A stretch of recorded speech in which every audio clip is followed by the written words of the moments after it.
Hello what's up दोस्तों, कैसे हैं आप सभी। एक बार फिर स्वागत है आप सभी का आपके अपने चैनल में करियर भाई में। दोस्तों आज हम बात कर रहे हैं कि परसिस्टेंट जो कंपनी है इसके अंदर अगर आपको नौकरी चाहिए तो उसकी प्रोसेस क्या रहेगी, उसका एक जो है वो पूरा प्रोसीजर कैसे चलता है, इसके बारे में हम आज यहाँ पर जो है वो बात करने वाले हैं। और थोड़ा बहुत एग्जामिनेशन का जो स्ट्रक्चर है वो भी मैं आपको बताने जा रहा हूँ। लेकिन दोस्तों आगे बढ़ने से पहले अगर आप इस चैनल पर नए हैं, अब तक आपने सब्सक्राइब नहीं किया है तो दोस्तों इंतजार किस बात का कर रहे हैं, चैनल को फटाफट सब्सक्राइब कर दीजिए ताकि आप ऐसे ही नए नए वीडियो यहाँ पर देख सकें। तो चलिए दोस्तों शुरू करते हैं।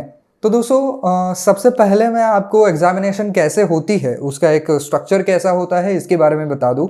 तो यहाँ पर एक ऑब्जेक्टिव राउंड होगा, उसके बाद एक सब्जेक्टिव राउंड होगा, इसके बाद ये एक कोडिंग राउंड होगा जो कि एक ऑनलाइन टेस्ट राउंड होगा, और उसके बाद जो है वो आपका एक इंटरव्यू लिया जाएगा। तो ये सारे जो है वो बेसिक इसका स्ट्रक्चर है, ये सारे इसके अंदर के सेक्शंस हैं जिनके अंदर से आपको गुजरना होता है या इनको क्लियर करना होता है। अब यहाँ पर एलिजिबिलिटी क्राइटेरिया क्या है, तो एलिजिबिलिटी ऑब्वियस सी बात है कि आप अगर किसी टेक्निकल पोस्ट के लिए वहाँ पर अप्लाई कर रहे हैं और किसी सॉफ्टवेयर इंजीनियरिंग से रिलेटेड पोस्ट को अप्लाई कर रहे हैं तो वैसा आपका एजुकेशनल क्वालिफिकेशन होना चाहिए। आप बीई, बीटेक या एमटेक इसमें से कुछ होना चाहिए। उसके अंदर भी कुछ कंपनियों की जो है वो सर्किट ब्रांच की भी कुछ प्रेफरेंसेस होते हैं, उसी सर्किट ब्रांच से रिलेटेड जो है वो लोग होने चाहिए। तो वो आप सभी उस पर्टिकुलर पोस्ट से रिलेटेड जो चीज़ें हैं उनकी रिक्वायरमेंट्स है वो उनके साइट के ऊपर देख सकते हैं। लेकिन जनरली जो है वो रेलेवेंट आपका एजुकेशन होना चाहिए। इसके अलावा आपका पूरा एक रिकॉर्ड भी देखा जाता है कि 10वीं से लेकर के आपकी ग्रेजुएशन तक या पोस्ट ग्रेजुएशन तक आपका एकेडमिक रिकॉर्ड जो है वो कैसा रहा है, कहीं पर आप फेल तो नहीं कर गए हैं। इसके अलावा उन लोगों की ये भी शर्त होती है कि आप जो है वो कंसिस्टेंटली 60% या अबव होने चाहिए, और ये एक जनरल इंडस्ट्री नॉर्म हो चुका है। अब कुछ कुछ कंपनियां तो 65% तक भी एक्सपेक्ट करती है, लेकिन कम से कम जो है वो 60% से अबव आपके मार्क्स जो है वो होने चाहिए। इसके अलावा यहाँ पर एकेडमिक गैप को भी अलग अलग कंपनियां अलग अलग जो है वो अपने हिसाब से एडजस्ट करती हैं।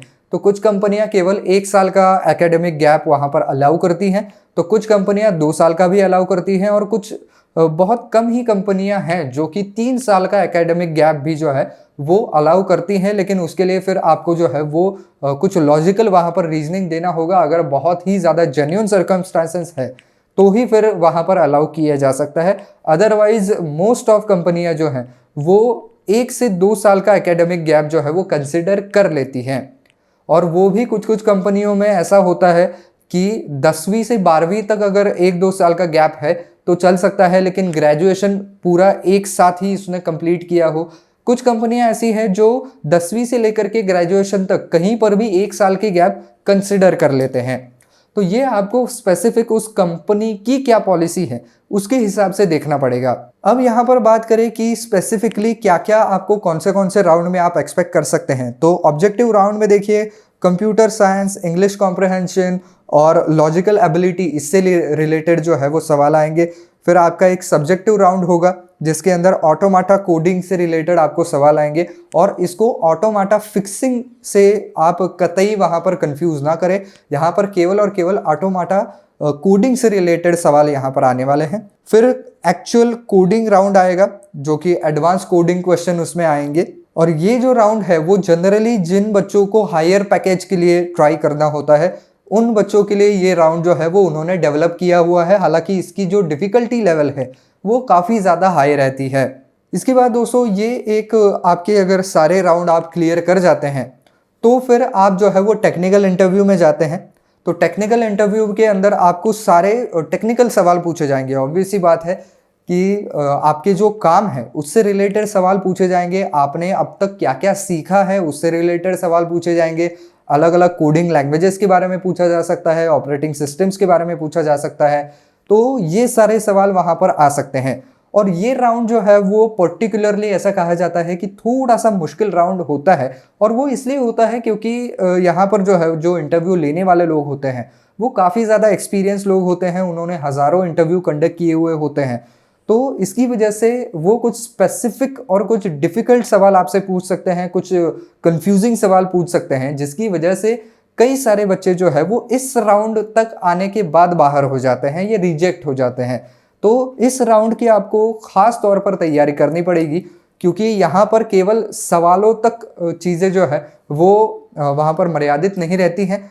आपका पूरा रेज्यूमे भी देखा जाता है, आपका पास्ट एक्सपीरियंस भी देखा जाता है, और सिचुएशनल कोई भी सवाल आता है तो वो भी पूछा जाएगा। तो इसकी वजह से ये राउंड थोड़ा सा टफ होता है। इसके बाद राउंड आता है आपका HR इंटरव्यू का। तो HR इंटरव्यू में आपका जनरल पर्सनैलिटी कैसा है, काम के प्रति अप्रोच कैसा है, आप उस कंपनी कल्चर के अनुसार फिट बैठ सकते हैं या नहीं, ये सारी चीज़ें वहाँ पर परख ली जाती हैं। तो जनरली HR के इंटरव्यू के दौरान जैसे सवाल आते हैं, कुछ 15-20 सवाल मैंने अलग से निकाले हुए हैं कि HR के इंटरव्यू में ये सवाल आते ही आते हैं। उनके ऊपर मैंने वीडियो बना करके रखे हैं, आप ज़रूर चैनल के ऊपर उसको देख सकते हैं। चैनल के ऊपर जाइए और इंटरव्यू सीरीज़ आप देख सकते हैं, इंटरव्यू क्वेश्चन सीरीज़, उसके अंदर मैंने सारे सवाल कवर किए हुए हैं और ये भी बताया है कि वो सवाल पूछे क्यों जाते हैं, उसके पीछे का मकसद क्या है, क्या वो आपसे जानना चाहते हैं, और उसका एक सही जवाब आपको कैसे देना है, इसके बारे में मैंने पूरा जो है वो वीडियोस बना करके रखे हैं, आप उनको भी देख सकते हैं। तो जनरली इस राउंड के अंदर जो है वो आपको ऐसे ही नॉर्मल सवाल पूछे जाएंगे कि tell me about yourself, where do you see yourself in 5 years, why do you want to work in this company, what is your career goal. तो इस तरीके के जो है वो सवाल पूछे जा सकते हैं। इसके अलावा how do you stand out from the others, what special skills do you have which are fit for this job, why do you think you are fit for this role। तो ऐसे सवाल वहाँ पर पूछे जा सकते हैं।